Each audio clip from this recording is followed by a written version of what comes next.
To హిందూనే. మన ముందు professor Anwar Khan sir ఉన్నారు మన ముందు. వారు తెలంగాణ మొదటి దశ, రెండవ దశ తెలంగాణ ప్రత్యేక ఉద్యమంలో పాల్గొంటూ తెలంగాణలో ఉన్నటువంటి అసమాన ప్రజల హక్కుల కోసం, మానవ హక్కుల కోసం, పౌర హక్కుల కోసం అనేక ఉద్యమాలు, గద్దరన్న లాంటి, ఎంటీ ఖాన్ లాంటి సహచర్యంతో ఉద్యమాలు చేసిన చరిత్ర సార్ది, అన్వర్ ఖాన్ సార్ది. అయితే సారు మన ముందున్నారు. మనం ఇప్పుడు తెలంగాణలో బాగా హాట్ టాపిక్గా నడుస్తుంది మార్వడి గో బ్యాక్ అనే ఉద్యమం. అలాగే ఆదివాసీలపై జరుగుతున్న హననం, దాని పట్ల కూడా సార్ యొక్క అభిప్రాయాలను మనం అడిగి తెలుసుకుందాం. సార్ మన ముందున్నారు. సార్ నమస్తే. నమస్తే సార్ చెప్పండి, మార్వడి గో బ్యాక్ ఉద్యమం తెలంగాణలో ఒక సంచలనంగా మారింది సార్, ఇప్పుడు అది మీకు తెలుసు. అట్లాగే ఛత్తీస్గఢ్, జార్ఖండ్ ఈ రాష్ట్రాలలో ఆదివాసుల హననాన్ని కోరుతూ చాలా హననం జరుగుతున్నది కాబట్టి ఆదివాసులపై దాడులు జరుగుతున్నాయి, ఆదివాసుల హననం జరుగుతున్నదంటూ ఈ మధ్యలో చాలా పెద్ద పెద్ద కార్యక్రమాలు తెలంగాణలో, అటు ఆంధ్రప్రదేశ్లో, దేశవ్యాప్తంగా కూడా ఈ ఆదివాసుల యొక్క సమస్య సంచలనంగా మారింది. ఇది కూడా ఈ రెండిటిపై మీ యొక్క అభిప్రాయాన్ని చెప్పండి సార్. యాదన్న హిందూ నయన్ మీ మాధ్యమం ద్వారా మిత్రులకు మరి ఈ కార్యక్రమాన్ని వీక్షించే మన గౌరవ పౌరులకు అందరికీ సలాం. చాలా సంతోషము. రెండు విషయాలు మీరు నా ముందు ఉంచారు. ఒకటి, ప్రస్తుత గత కొన్ని రోజుల నుంచి తెరపైకి వచ్చినటువంటి ఒక నూతన ఉద్యమం మార్వాడి గో బ్యాక్ అనే దానికి నామకరణం బహుశా మీడియా వాళ్ళే చేసిందో లేకుంటే ఎవరైనా నినాదం ఎత్తి ఉండొచ్చు. దాన్నే ఏమంటాము ఇప్పుడు ఈనాడు ప్రతి ఒక్కరు కూడా పెంచుకున్నారు. నిజానికి మార్వాడి ఒక రాజస్థాన్లో ఒక ప్రాంతానికి పేరు మార్వాడ్. ఆ ప్రాంతం నుంచి విస్తరించినటువంటి వాళ్ళంతా వాళ్ళు అనేక గ్రూపులుగా, అనేక వాళ్ళల్లో తెగలుగా, వాళ్ళలో కేటగిరీస్గా వాళ్ళు దేశం మొత్తం విస్తరించింది. అందులో మార్వాడీస్, జైన్స్, గుజరాతీస్, ఈ విధంగా వాళ్ళు ముఖ్యంగా ఇతర ప్రదేశాలలో భారతదేశం మొత్తం అంతటా తమ జీవనోపాధి కొరకు వ్యాపారాన్ని ముఖ్యంగా వాళ్ళు అవలంబించారు. వ్యాపారం గురించి ఎప్పుడైతే బయటికి వచ్చారో వాళ్ళు, అంటే వ్యాపారంలో రోజువారీగా మనిషి డబ్బును చూస్తాడు రోజువారీగా. రెండవది, ఇతర వ్యాపారస్తులు తమతో ఉన్నటువంటి ఆయా ప్రాంతాల్లో వాళ్లతో సహా వ్యాపారము చేయాల్సిన పరిస్థితులు ఉంటాయి. అయితే అందులో తమ యొక్క ఉనికిని అక్కడ చాటడానికి, తమ వ్యాపార లావాదేవీలను లాభదాయకంగా చేసుకోవడానికి అనేక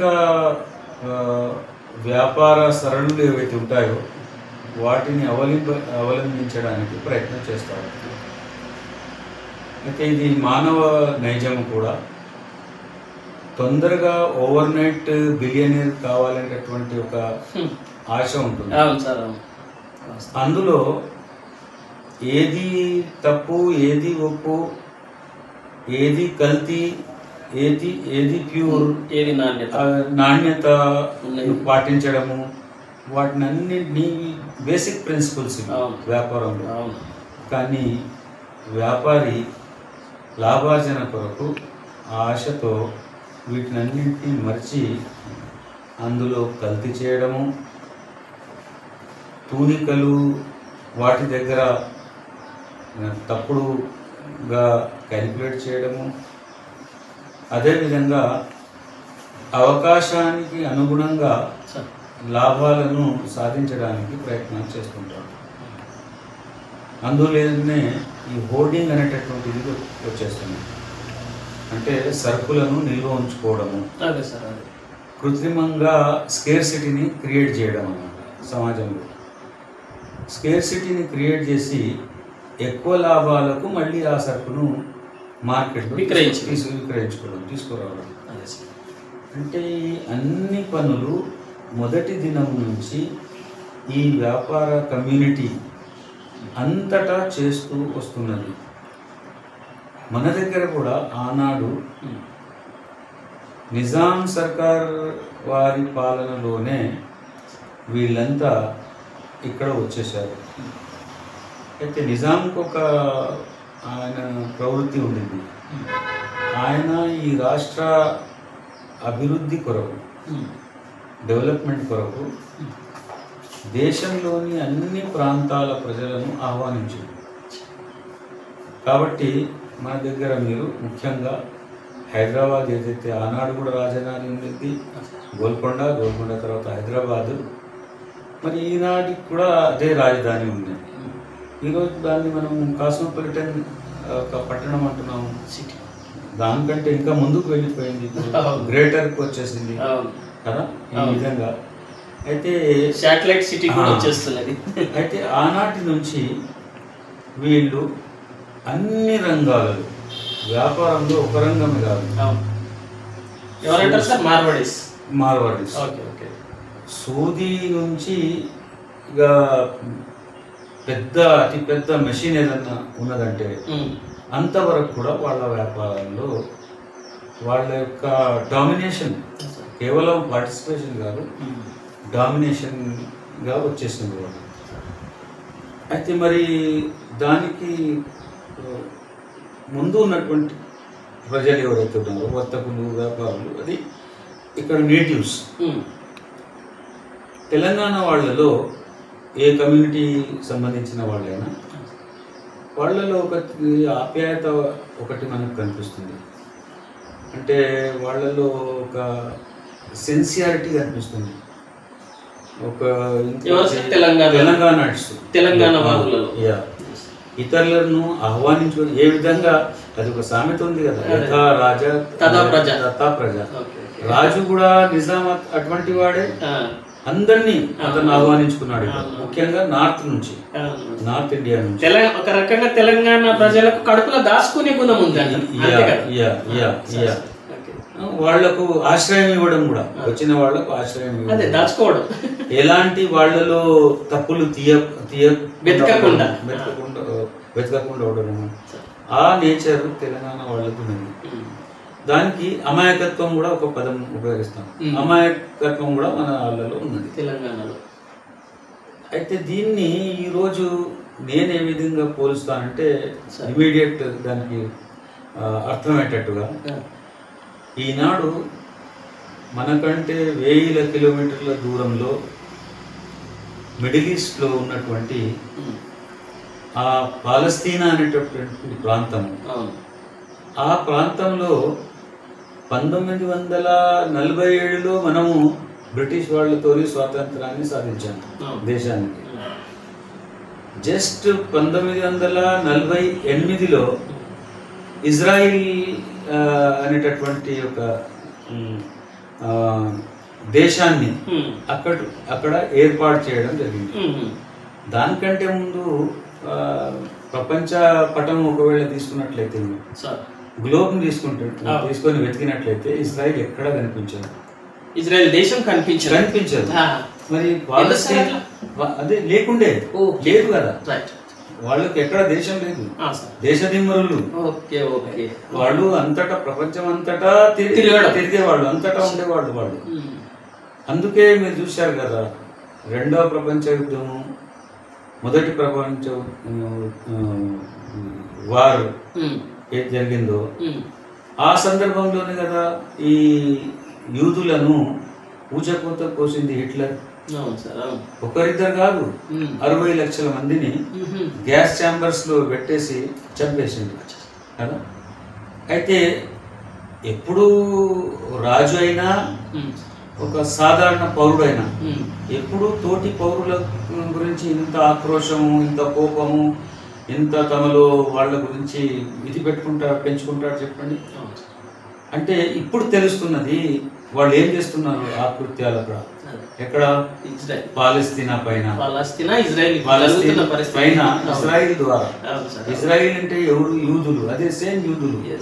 ఎవరికైతే ఆ శిక్ష లాగా నాడు అంత క్రూరంగా హిట్లర్ వాళ్లకు శిక్షించాడు. వాళ్ళు గ్యాస్ ఛాంబర్లు వేసి చంపడం అంటే ఒకరిద్దరు కాదు, 60 లక్షల మందిని ఆ రోజుల్లో. అయితే 1948లో వీళ్ళు ప్రశాంతంగా ఉన్నటువంటి ప్రదేశంలో ఒక కొత్త దేశాన్ని, ఒక కొత్త జాతిని అక్కడ ఏర్పాటు చేయడం జరిగింది. అదే యూదుల బస్తీ అయినటువంటి ఇజ్రాయెల్. అయితే ఆనాటి నుంచి చిన్న చిన్నగా పెద్దగా వాళ్ళతో వచ్చిన ఒక ఏమంటారు గెస్ట్, వాళ్ళ పరిస్థితి ఏంటిది? అప్పుడు గెస్ట్ లాగానే కదా, ఎవరు మారబడలేదు. లేదు అక్కడ గెస్ట్ గా వచ్చారు కాబట్టి ఆతిథ్యం ఇచ్చినటువంటి పాలస్తీన్ల పైనే వాళ్ళు పెత్తనం చెలాయించడం చేసింది. వాళ్ళ ఇండ్ల నుంచి వాళ్లకు బయటికి పంపించింది. పాలస్తీన్లను వాళ్ళ ఇంటి నుంచి ఇజ్రాయిలీలు అంటే యూదులు బయటికి పంపించింది. సొంత ఇళ్ల నుండి వాళ్ళు ఆక్యుపై చేసుకున్నారు. అదే విధంగా వాళ్లకు ఉన్నటువంటి అక్కడ భూములు, మన భాషలో చెప్పాలంటే కబ్జా చేసుకున్నారు. అంతా చేసుకున్నారు. ఆ తర్వాత వాళ్లకు బేసిక్ ఏవైతే నీడ్స్ ఉన్నాయి కదా, విద్యుత్ శక్తి ఉంది, వాటర్ ఉంది, అవి కూడా దొరకకుండా చేసిండ్రు వీళ్ళు. అక్కడ వచ్చి అంతగా ఆక్రమించుకున్నారు. ఆ విధంగా చేస్తూ ఇప్పుడు ఎన్ని సంవత్సరాలకు వచ్చింది? 80 సంవత్సరాలకు వచ్చింది. గత సంవత్సరం కాక ముందు సంవత్సరంలో ఒకేసారి అంటే రోజువారుగా గొడవలు జరిగింది చేసేది. అప్పుడు 7th అక్టోబర్ నాడు, 7th అక్టోబర్ నాడు మరి వాళ్ళకు కూడా ఇవన్నీ చూస్తూ భరిస్తూ ఆ ఒక్కనాడు వాళ్ళు తిరుగుబాటు చేసింది వీళ్ళకు. ఎవరికి? ఈ ఆక్యుపై చేసుకున్నటువంటి యూదులకు, ఇజ్రాయిలీలకు వ్యతిరేకంగా చేసింది. అయితే ఒకే నాడిలో 1200 మంది వాళ్ళు హతమార్చింది యూదులు కదా. అయితే ఆనాటి నుంచి ఏమంటారు వాళ్ళను? వాళ్ళు టెర్రరిస్ట్ అయ్యారు, టెర్రరిస్ట్ అయ్యి మా మీద ఈ విధంగా దాడులు చేశారు అని అంటున్నారు. ఆనాడే వచ్చింది అది అంటున్నారు. కాదు, గత 80 సంవత్సరాల నుంచి ఏ అనుభవాలకు వాళ్లకు వచ్చాయో పాలస్తీనా వాళ్లకు, తమ ఇంట్లో వచ్చేసి తమ ఇల్లును, వాకిలిని, తమకున్నటువంటి అన్ని భూములను వీళ్ళు అన్యాక్రాంతం చేసి ఆక్యుపై చేసి అక్కడ ఉంటున్నారు. వాళ్ళని ఇప్పుడు బయట తీసేసిండ్రు. అయితే తీయడమే కాదు, వాళ్లకు సపోర్ట్ చేసేటటువంటి అమెరికా, ట్రంప్ ఏమంటాడు?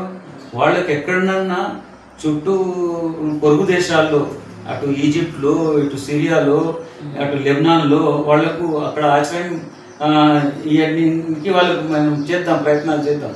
వాళ్లకు నేను అక్కడ పెద్ద పెద్ద భవనాలు కడతాను, నేను అక్కడ మంచిగా వరల్డ్ టూరిజం ఇచ్చేస్తానంటున్నాడు. వాటిని అన్నింటికి కారణం ఏంటిది? ఇప్పుడు శాస్త్రవేత్తలు చెప్పింది ఏంటిది అంటే, ఆ పాలస్తీనీయులు ఉండేటటువంటి ప్రాంతంలో అక్కడ గ్యాస్ నిక్షేపాలు ఉన్నాయి. ఖనిజ నిక్షేపాలు, పెట్రోల్ నిక్షేపాలు ఎంతో సమృద్ధిగా ఉన్నాయి, సమృద్ధిగా ఉన్నాయి, ఎక్కువ శాతం. వాటిపైన వీళ్ళ డేగతనం ఉన్నది. దాని కొరకు ఏం చేస్తున్నారు వీళ్ళు? వాళ్ళను జెనోసైడ్ చేస్తున్నారు. అంటే పుట్టబోయే పాప నుంచి ముసలి వాళ్ళ వరకు అందరినీ ఆనందం చేస్తున్నారు. అదే విధంగా మన దేశంలో కూడా అదే వ్యాపార సరళితో, అదే ఆలోచనతో మన దగ్గర మార్వాడి అనేటటువంటి వాళ్ళు, రాజస్థానీయులు లేక ఈ గుజరాతీయులు అదే పని చేస్తున్నారు. ఈ రోజైతే వాళ్ళకి ఇంకా చాలా ఏమంటారు ప్రోత్సాహం దొరికింది. ఎందుకంటే దేశంలో బీజేపీ పాలన వచ్చేసింది, మోదీ లాంటి నాయకులు దొరికిండ్రు ప్రధానమంత్రిగా. మరి ఎందుకు చేయరు వాళ్ళు? అందుకే ఆనాటి నుంచే నరసింహారావు గారు ఉన్నప్పటి నుంచే మనం చూస్తాము స్కామ్స్. పివి నరసింహారావు గారు ప్రధానమంత్రిగా ఉన్నప్పటి నుంచి చూస్తాం స్కామ్స్ మొదలైనవి. ఆ స్కామ్స్ లో ఉన్నటువంటి వాళ్ళు ఎవరు? వీళ్ళే, ఈ గుజరాతీలే, ఈ మార్వాడి. హర్షద్ మెహతా అని పేరు విని ఉంటారు ఆనాడు నుంచి. మరి ఈనాడు ప్రధానమంత్రి మోదీ గారు ఉన్న సందర్భంలో రెడ్ కార్పెట్ వీడుకోలు, వెల్కమ్ కాదు, వీడుకోలు కనీసము 40 మంది గుజరాతీలను, మార్వాడీలను బయటికి పంపించారు.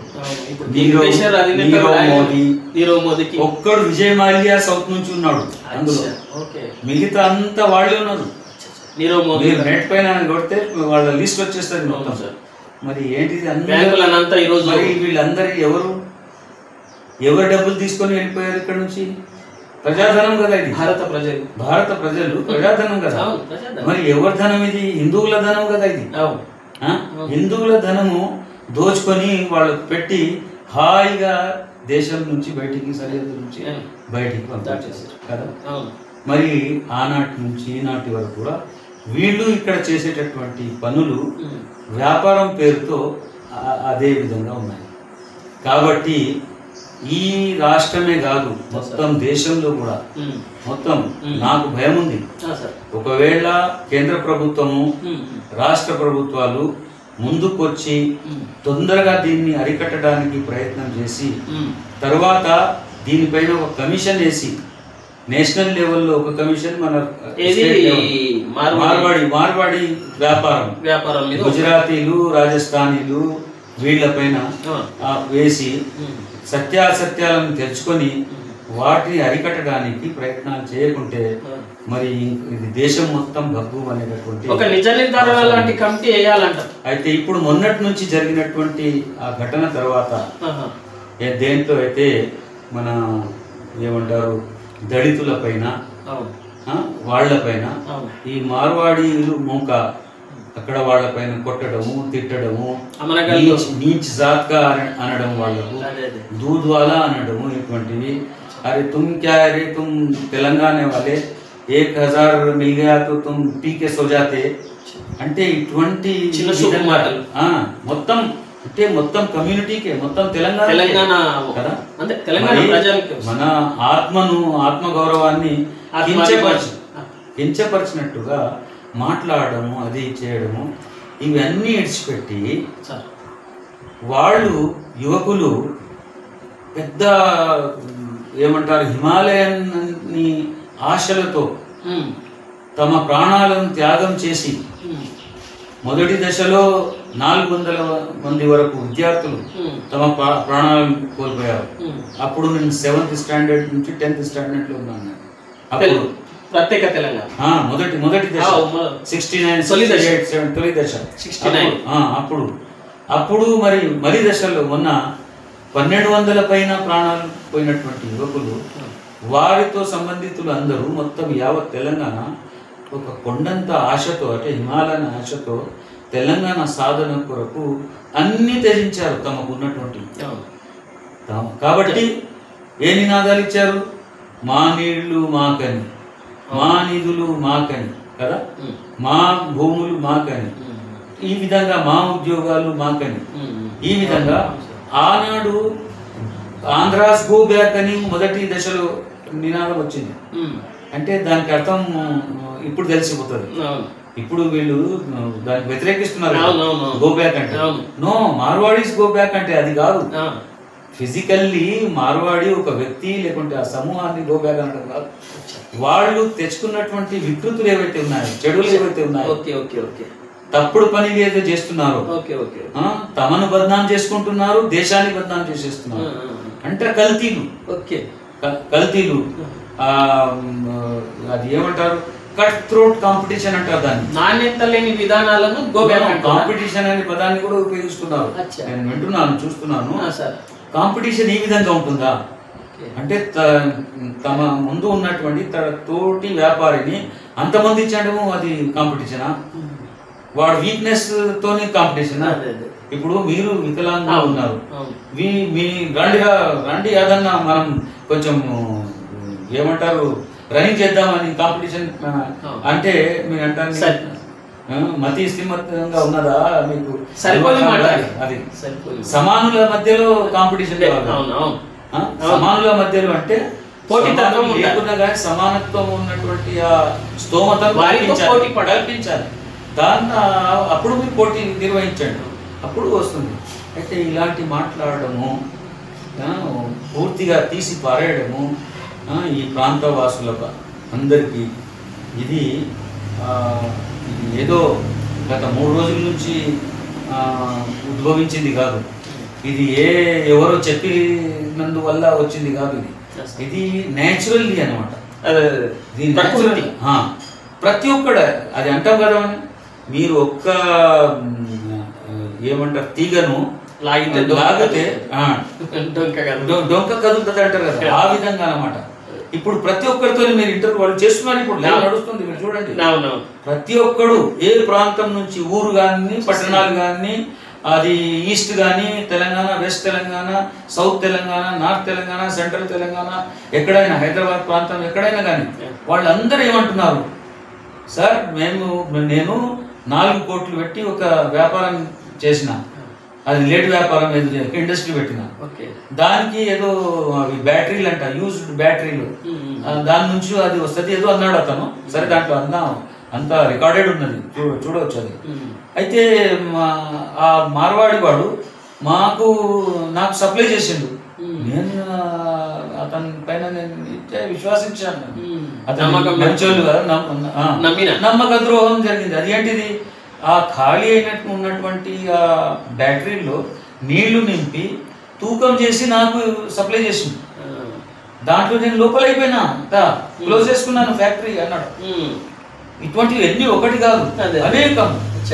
ఇప్పుడు వాళ్ళు ఎంతవరకు వచ్చారు, హైదరాబాద్ చుట్టూ ఉన్నటువంటి, హైదరాబాద్ లోపల ఆనాటి నుంచి పెద్ద పెద్ద దేవుడులు అవి అంటారు కదా మీరు, పెద్ద పెద్ద భవనాలు, భవంతులు ఎవరి కబ్జాలు ఉన్నాయి, ఎట్లా కబ్జా అయినాయి అవి?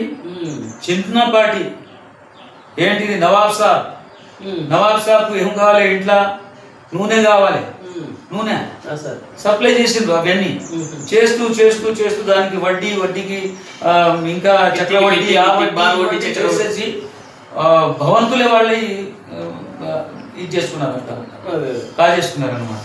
అయితే ఈ రోజుల్లో ఏమైంది, మొత్తం ఇప్పుడు విస్తరణ ఏదైతే జరుగుతున్నదో మహానగరం, హైదరాబాద్ మహానగరంలో, అందులో ఉన్నటువంటి భూములు దానికి పెద్ద రేట్స్ వచ్చేసినాయి, కోట్లలో ఎకరాలు వచ్చేసింది. వాళ్ళు అందరూ గ్రూప్గా ఏర్పడి వాళ్ళు భూములను తీసుకొని గేటెడ్ కమ్యూనిటీ తమ కమ్యూనిటీ వాళ్లకు, ఇప్పుడు ఎవరెవరైతే కొత్త వాళ్ళు వస్తున్నారో అక్కడ నుండి వాళ్ళకి ఇవ్వడానికి, ఇతరులకు రానివ్వకుండా, అందులో ఇతరులకు ఎవరికి ఇవ్వకుండా ఆ వ్యాపారాలను చేస్తున్నారు, బాగా లాభార్జన చేస్తున్నారు. ఇంకా వాళ్ళు ఎక్కడెక్కడ ఏ విధంగా అయితే ప్రభుత్వానికి ట్యాక్సులు ఎగొట్టారో అవన్నీ వాళ్ళకు తెలుసు, వాళ్ళు చేస్తుంటారు. వాళ్ళకు ఉన్నటువంటి సిఏలు చదివిస్తారు కూడా దాంట్లో, తమ పిల్లలకు దాంట్లో నిష్ణాతులు ఉండాలి, వాళ్ళ అడ్వైజెస్ ప్రకారంగా చేయాలి. ఇతరుల పైన వాళ్ళకి నమ్మకం లేదు కదా, ఇతరుల సర్వీసెస్ కొరకు. అదేవిధంగా ఈ ప్రాంతంలో వచ్చి ఇండస్ట్రీస్ వ్యాపారము పెద్ద పెద్ద వ్యాపారాలు చేస్తున్నారు. అందులో ఈ ప్రాంతం వారికి ఇవ్వాలి కదా, ఉద్యోగం ఇవ్వాలి కదా, చిన్న ఉద్యోగం ఏదో ఇవ్వరు. ఇచ్చినా కానీ ఏదో ఒక సెక్యూరిటీ వాళ్ళని కూడా అక్కడ నుంచి తీసుకొస్తున్నారు, నార్త్ నుంచి తీసుకొస్తున్నారు. ఈ విధంగా చేస్తున్నారు. కాబట్టి ఇది ప్రతి ఒక్కరి సెక్యూరిటీకి కూడా తెలంగాణ వాళ్ళని వినియోగించుకుంటలేరు. దీనికి ప్రతి ఒక్కరూ గమనిస్తున్నారు. ప్రతి ఒక్కరికి ఒక ఏదో ఒక విధంగా వాళ్ళతోని లావాదేవీల ఒక విషయంలో ఒక ఎక్స్పీరియన్స్ వస్తున్నది. కాబట్టి వాళ్లకు లోపలిన వాళ్ళు రగులుతున్నారు. బాయిలింగ్ పాయింట్ అంటాం కదా, బాయిలింగ్ పాయింట్ ఇప్పుడు వచ్చింది. అందుకే ఒక్కసారి ఒక చిన్నపాటి ఇన్సిడెంట్ ఏదైతే ట్రాఫిక్ దో లేకుంటే పార్కింగ్ దగ్గర ఏదైతే జరిగిందో అది ఇంత పెద్దగా అయిపోయింది, ఫ్లేర్ అప్ అయిపోయింది. చిన్న అంటే అయితే దీన్ని చాలా మంది వెంటేసుకుంటున్నారు. దీంట్లో ముఖ్యంగా బీజేపీ, ఆర్ఎస్ఎస్ అలాంటి ఆ గ్రూపు మొత్తం మాధవి లత గారు కానివ్వండి, ఇప్పుడు వచ్చిన ప్రెసిడెంట్ రామచంద్రరావు కానివ్వండి, బండి సంజయ్ కానివ్వండి, లేకుంటే కిషన్ రెడ్డి కానివ్వండి, ఇలాంటి వాళ్ళందరూ కూడా ఆ మార్వాడీలను వెంటేసుకొని మాట్లాడుతున్నారు. ఎంత ఇది శోచనీయం అంటే చాలా ఆశ్చర్యకరమైనటువంటి విషయము. మన దేశస్తులు, మన ప్రాంతవాసులు వాళ్లకు అవహేళన చేస్తుంటే, మన ప్రాంతాన్ని అవహేళన చేస్తుంటే మీరు వాళ్ళ వెంట ఉంటారా? దాని గురించి ఆవేశంలో వచ్చి ఈ విద్యార్థులు, యువకులు ముందుకొచ్చి 4 మాటలు ఆడి ఉంటారు. వీళ్ళు కోపోద్రేకంలో వాళ్ళు గోబ్యాక్ చెప్పి ఉంటారు. కానీ గోబ్యాక్ అంటే ఫిజికల్లీ మార్వాడీసిన మనిషిగా బొమ్మని అనేటటువంటిది అందులో లేదు. కాదు, అది ఏంటి అంటే వాళ్ళ ఆకృతులు ఏవైతే చెడులను, ఆకృత్యాలు, ఈ లోపాలు ఏవైతే ఉన్నాయో, తప్పుడు ఆలోచనలు ఏవైతే ఉన్నాయో, ఇతరుల గురించి అసహనం ఏదైతే ఉన్నదో, అవి లేకుంటే విషబీజాలు పుట్టించి కమ్యూనిటీని డివైడ్ చేసి రూల్ చేసేటటువంటి విషయాలు ఏవైతే ఉన్నాయో అవి ఉండకూడదు అనేటటువంటిది వాళ్ళ ఉద్దేశం. వాళ్ళు ఒకవేళ సర్దుకొని ఉంటారా ఆ విధంగా, చాలా సంతోషం. లేదు అదే విధంగా మరి ముందుకు సాగుతారా ఆ విధంగానే. ఎందుకంటే ఒక్కసారి ఒక చెడును అలవాటు పడ్డటువంటి అది మృగమే అయినా కానీ మనిషి అయినా కానీ దాని నుంచి బయటికి రావడము, దాన్ని మానుకోవడము చాలా కష్టం. కాబట్టి మీ ద్వారా హిందూ 9 ద్వారా వాళ్లకు విన్నవించేది ఏంటంటే తమను తాము వాళ్ళు రెక్టిఫై చేసుకోవడానికి ప్రయత్నం చేయాలి.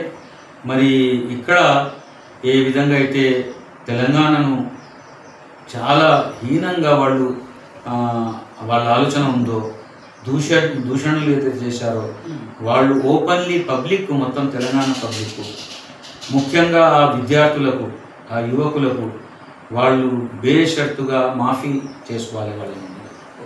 ఆ విధంగా మరి వీళ్ళు తమ ఆలోచనను మార్చుకోవాలి. బీజేపీ లాంటి వాళ్ళు అందరూ మార్చుకోవాలి.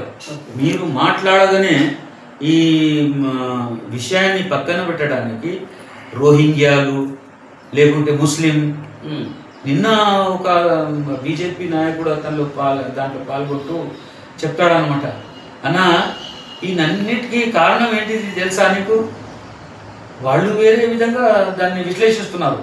అది కాదు ముస్లింలే దీనికి కారణం అంటాడు.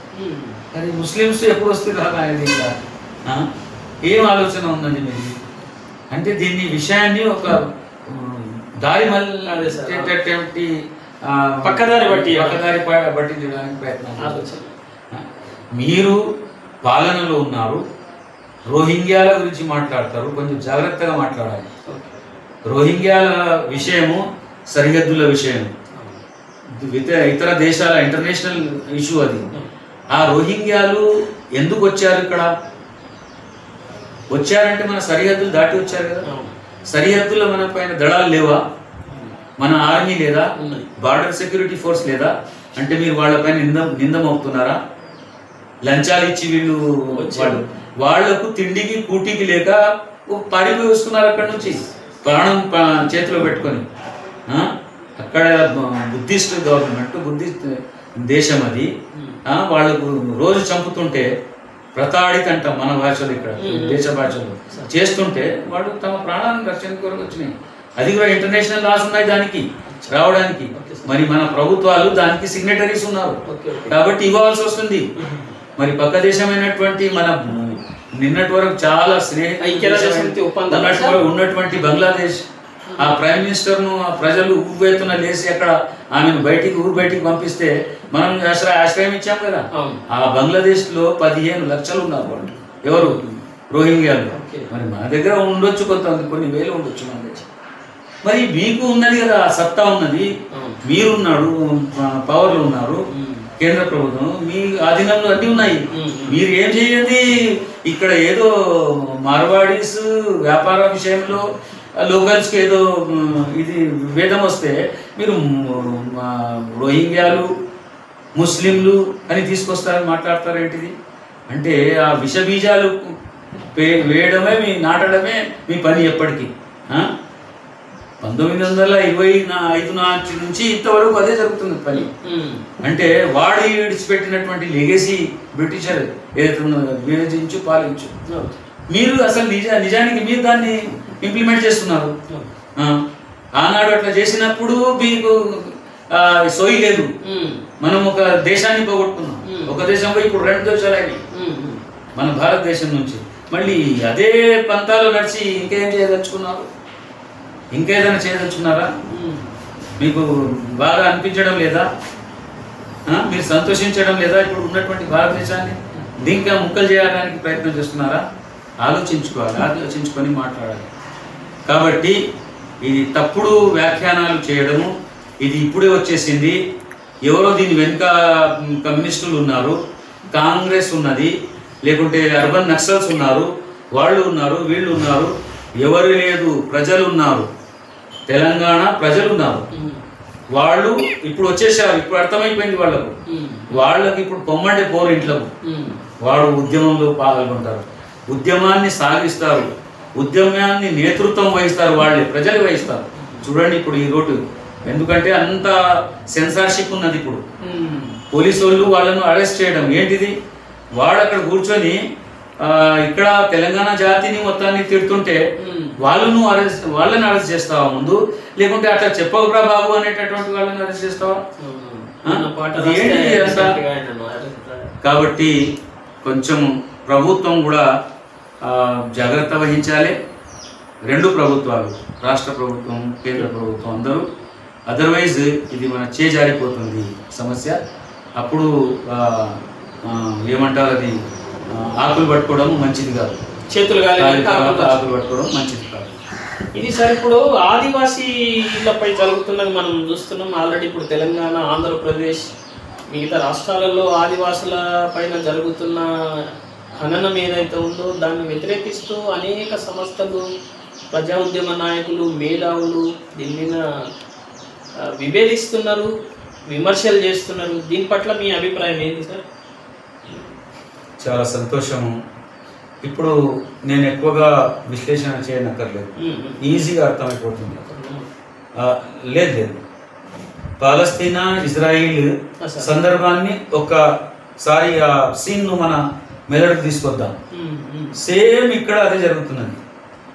మన దేశంలో సెంట్రల్ ఇండియా నుండి ఇక్కడ నార్త్ వరకు, బీహార్ వరకు, జార్ఖండ్ నుంచి అంతా అక్కడ నేపాల్ నుండి ఈ విధంగా అది ఒక పట్టి మొత్తము. ఇక్కడ వీళ్ళు ఆదివాసీలు ఒక 8 కోట్లు 9 కోట్లు అవుతారు కానీ జనాభా. అయితే వాళ్ళు ఉండే ప్రాంతాలన్నీ కూడా ఆ దేవుని దయ, ఏ దేవుడు అయితే సృష్టించిండో వాళ్ళని, మనల్ని అందరు పుట్టించిండో, మరి ఈ భూమిపైన పుట్టించిండు, భారత భూమిపైన. అయితే వాళ్ళు నివాసం ఉన్నటువంటి ప్రాంతాలన్నీ అటవీ ప్రాంతాలు. ఆ అటవీ ప్రాంతాలు కేవలం అడవే కాదు, అడవిలో పారేటటువంటి నదులే కాదు, దాని కింద, భూమి కింద అనేక ఖనిజ నిక్షేపాలు ఉన్నాయి, అనేక యురానియం నుండి అనేక ఉన్నాయి. కాబట్టి వీళ్ళు, ఈ ప్రస్తుత ప్రభుత్వము ఏమో తమ యొక్క దోస్తు, ఫ్రెండ్ అదానీ, అంబానీ, మళ్ళీ అదే గుజరాతీ పార్టీ, అదే గ్రూపు, వాళ్లకు లాభాలు కల్పించడానికి కార్పొరేటీకరణ చేసి వాళ్లకు దత్తత దారపోస్తున్నారు ఆ భూములన్నీ. ఏ భూములు? ఆదివాసులు ఉన్నటువంటి ప్రాంతం అంతా కూడా. అయితే వాళ్ళు ఏమంటున్నారు, అయ్యా మమ్మల్ని ఎందుకు డిస్ప్లేస్ చేస్తారు ఇక్కడ నుంచి? అందుకే జల్ జంగల్ జమీన్ అనేటువంటి నినాదం వాళ్ళు ఇచ్చారన్నమాట. మేము ఇక్కడికి పుట్టేళ్ళము, ఇక్కడ పుట్టిన వాళ్ళము, మరి ఇది అన్నీ మాకు సంబంధించినవి. ఏ ప్రాంతంలో ఎవడు పుట్టిండు ఎవడు నివసిస్తుంటారో వానికి సంబంధించి కదా ఆ భూమి, అది అంతా రాజ్యాంగంలో ఉన్నది. ఆ తర్వాత మనం చట్టాలు చేసుకున్నాం, పేసా చట్టం అనేటటువంటి చేసుకున్నాం అన్నీగా. వాటిని ఆదరించకుండా మరి మీరు ప్రభుత్వము ఆ ఆదివాసాల పక్షాన నిలబడి వాళ్ళను రక్షిస్తారా, లేకుంటే వాళ్లను భక్షించి మీ దోస్తుకు అప్పగిస్తారా? చాలా ఈజీ అర్థం చేసుకోవడానికి.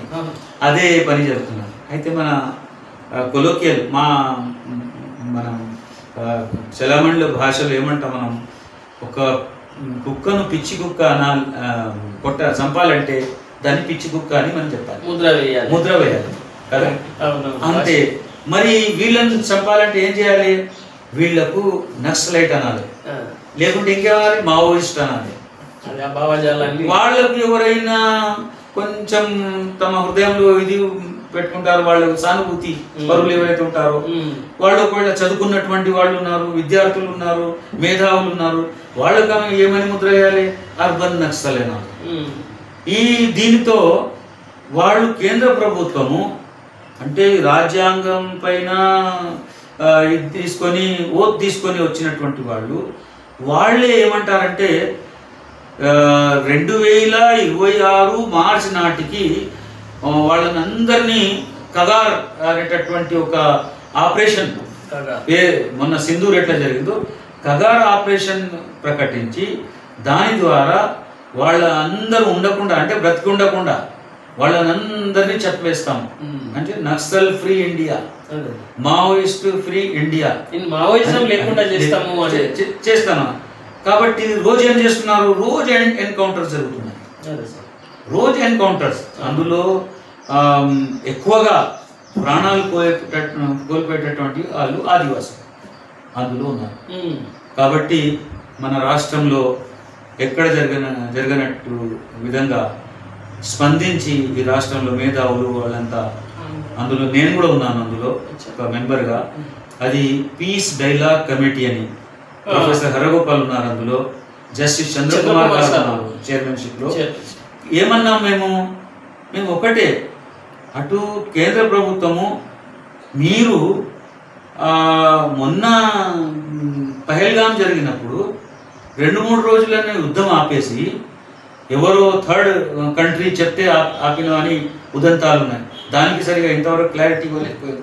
ట్రంప్ అక్కడ నుంచి 31 సార్ల కంటే ఎక్కువగా చెప్తున్నాడు, నేను చెప్పి ఆపించిందా అన్నాడు. అంటే మీరు ఎవరో చెప్తే మీరు దాన్ని ఆపేస్తారు. ఇంత ఘోరంగా జరిగినటువంటి దానికి మీరు యుద్ధం లాంటిది ఆపేసి ఆ శత్రువుని ఎవరైతే మీరు అనుకున్నారో వారితో మీరు ఒప్పందాలు చేసుకుంటారు. అదే అంటే పాకిస్తాన్తో. సరే, అది విడిచిపెట్టండి. ఈశాన్య రాష్ట్రాల్లో అన్ని 7 సిస్టర్స్ ఏవైతే ఉన్నాయో, అది మేఘాలయ కానివ్వండి, నాగాలాండ్ కానివ్వండి, సిక్కిం కానివ్వండి, ఆసాం కానివ్వండి, అక్కడ నుంచి అన్ని మణిపూర్ కానివ్వండి, అన్ని రాష్ట్రాల్లో ప్రభుత్వానికి వ్యతిరేకంగా సెపరేషన్ కొరకు వచ్చినటువంటి ఫోర్సెస్ ఎన్నో ఉన్నాయి. వాళ్ళని కూడా మీరు వాళ్ళతో ఒప్పందాలు చేసుకున్నారే. ఒప్పందాలు కేవలం ఇక్కడ చేసుకోలేదు, ఈ దేశంలో. వాళ్ళు అన్నారు, వాళ్ళు కండిషన్ పెట్టిండ్రు, మాతో మాట్లాడాలంటే నార్వే దేశంలో మీరు మీటింగ్ పెట్టాలంటే ప్రభుత్వం వాళ్ళ ముందు మోకాలపై నడిచి నార్వేలో పెట్టింది మీటింగ్. అదేవిధంగా అనేక దేశాల్లో. అంటే వాళ్ళ కండిషన్ ఒప్పుకొని, మరి వీళ్ళు ఈ నక్సలైట్స్ అనబడేవాళ్ళు, మావోయిస్టులు అనబడేవాళ్ళు ఎవరయ్యా? పరదేశస్తులా? ఈ దేశ పౌరులు కదా వాళ్ళు. మరి వాళ్ళతో మాట్లాడడానికి మీకు ఎందుకు ఇంత ఇది చికాకు ఎందుకు? కాబట్టి మేమేమన్నామంటే, లేదు, శాంతి చర్చలు జరపండి. మేము ఈ నినాదం ఇచ్చి వాళ్లకు విన్నవించుకొని పత్రాలు రాసి అంతా ఒక పబ్లిక్ ఒపీనియన్ ఫామ్ అయింది. అయినా కానీ కేంద్ర ప్రభుత్వం ఇంతవరకు దిగి రాలేదు. ఎందుకు వస్తాం మేము, వాళ్ళు ఇట్లా ఉన్నారు ఇట్లా ఉన్నారు అంటే ప్రతి ఉగ్రవాది లేకుంటే ఎవరినైతే మాట్లాడతారో వాళ్ళ గురించి అది ఏమంటారు కదా, పెంట తవ్వుతే ఏం వెళ్తాయి పెలికలే వెళ్తాయి కదా. మరి మీ పెంట తవ్వుతే కూడా అందులో పెలికలే వెళ్తాయి అన్నమాట. మీరంతా ఎవరిని పెంచి పోషిస్తున్నారు, ఎవరు పెంచి పోషిస్తారు? అస్సాం రాష్ట్రంలో నిన్న హైకోర్టు కూడా స్పందించింది కదా సార్ ఆదివాసుల భూములను. కాబట్టి దాని గురించి ఆదివాసీ సంఘీభావ వేదిక అనేటటువంటి ఒకటి ఏర్పడింది, ఐక్యవేద ఏర్పడింది. ఈ నెల 24 అంటే ఎల్లుండి ఆదివారం నాడు ఒక పెద్ద రాష్ట్ర లెవెల్లో ఒక సభ ఏర్పాటు చేయడం జరిగింది అంబేద్కర్ భవన్లో, ఎక్కడ సార్? వరంగల్లో. దాని గురించి వాళ్లకు సంఘీభావాన్ని తెలపడానికి, ప్రభుత్వానికి మరోసారి విన్నపం చేసుకోవడానికి మీరు శాంతి చర్చలకు రండి, అక్రాస్ ది టేబుల్ మీరే మాట్లాడుకోండి. మధ్యవర్తిత్వం మాకు అక్కర్లేదు, ఎవరికి అక్కర్లేదు. ఒకవేళ అవసరం ఉంటే తప్పకుండా వీఆర్ ప్రిపేర్డ్ మధ్యవర్తిత్వం వహించడానికి ఈ మధ్యలో. అయితే ఈ ప్రాణం ఏదైతే ఇచ్చాడో దేవుడు ప్రసాదించాడో మనందరికీ ఒకేసారి జీవితం ఉన్నది, మళ్ళీ మళ్ళీ రాదు ఈ జీవితం. కాబట్టి అది ఎన్కౌంటర్ పేరుతో దాంట్లో చచ్చేటటువంటి వాళ్ళు ఎవరు కాదు, మనవాళ్ళే అందరూ మానవులు, ముఖ్యంగా మానవులు. ఒక పోలీస్ కానిస్టేబుల్ ప్రాణాన్ని కోల్పోయినా, ఒక నక్సల్ దాంట్లో, ఒక మావోయిస్టు దాంట్లో, ఒక ఆదివాసీ దాంట్లో, లేకుంటే ఆఫీసర్సే కానివ్వండి, బలగాలి కానీ ఎవరు కానీ. మరి ఏంటిది, ఒక్క కర్రెగుట్ట దగ్గర మీరు 35,000 కంటే ఎక్కువ బలగాలు తెచ్చి నెల కొద్దీ అక్కడ ఘేరావు చేసి వాళ్ళను ఆ విధంగా ముప్పు తిప్పలు పెట్టిన సంగతి తెలియదా? రోజు ఎన్కౌంటర్ జరుగుతున్నాయి. కాబట్టి ఇది హై టైం ఉంది కేంద్ర ప్రభుత్వాన్ని కూడా మరొకసారి మీ టీవీ ద్వారా వారికి ఈ మా యొక్క ఆవేదన తెలియజేస్తూ, వాళ్ళు అక్రాస్ ది టేబుల్ చర్చలు అతి త్వరలో మొదలుపెట్టి శాంతి చర్చలు వాళ్ళు మొదలుపెట్టాలని మేము ఆశిస్తూ, మరి నాకు ఇంత మంచి అవకాశం ఇచ్చినందుకు మీ టీవీకి Hindu9 టీవీకి నా హృదయపూర్వక కృతజ్ఞత తెలుపుకుంటూ, మానవత కోణాన్ని ప్రతి ఒక్కరు కూడా ఇవన్నీ జరిగేటివి, అది మార్వాడి గోబ్యాక్ అనండి, లేకుంటే కగార్ అనండి, వీటినన్నింటిలో లేని విషయం ఏదైనా కనిపిస్తుంటే మానవత్వ కోణము చాలా ఎక్కడో నెగ్లెక్ట్ చేస్తున్నాము అన్నట్టుగా కనిపిస్తుంది. ఆ వైపు మనం అందరం కూడా మానవులమే, కాబట్టి ఆ వైపును దృష్టి సారించాలి. జయమూల్ మానవ్. అది మనం ప్రొఫెసర్ అన్వర్ ఖాన్ సార్తోని ఈరోజు మనం ఆదివాసులు అట్లా అలాగే పాలస్తీనా మార్వాడీల సమస్య తెలంగాణలో ఉంది, దాని మీద చాలా అభిప్రాయాలు, తన అమూల్యమైన ఆలోచన విధానాలు. ఎందుకంటే సార్ చాలా ఉద్యమాల్లో పనిచేసి ప్రొఫెసర్, ఆయన సీనియర్ నాయకులు తెలంగాణలో కూడా. అయితే ఆదివాసులకు సంఘీభావం, ఈ దేశ మనుషులు వాళ్ళు అయినా వీళ్ళైనా, అటు నక్సలైట్లైనా ఇటు ఆదివాసులైనా ఎవరైనా, ఆఫీసర్లైనా పోలీసులు కూడా ఈ దేశ పౌరులే, ఎవరి ప్రాణాలు పోవద్దు, అందరికీ మానవత్వం అయితే ఉండాలి, మనం మానవత్వంగా అన్ని వర్గాలను కాపాడుకోవాలి అంటూ మరి హన్మకొండలో జరుగుతున్న ఆదివాసీ సంఘీభావ సభకు రావాలని తను పిలిపించిండు ప్రజలందరికీ. ఇది ఈరోజు ప్రొఫెసర్ అన్వర్ ఖాన్ సార్తోని Hindu9 ఇంటర్వ్యూ కార్యక్రమం. నాతో మిత్రుడు MD సోపి. థ్యాంక్ యూ, నమస్తే.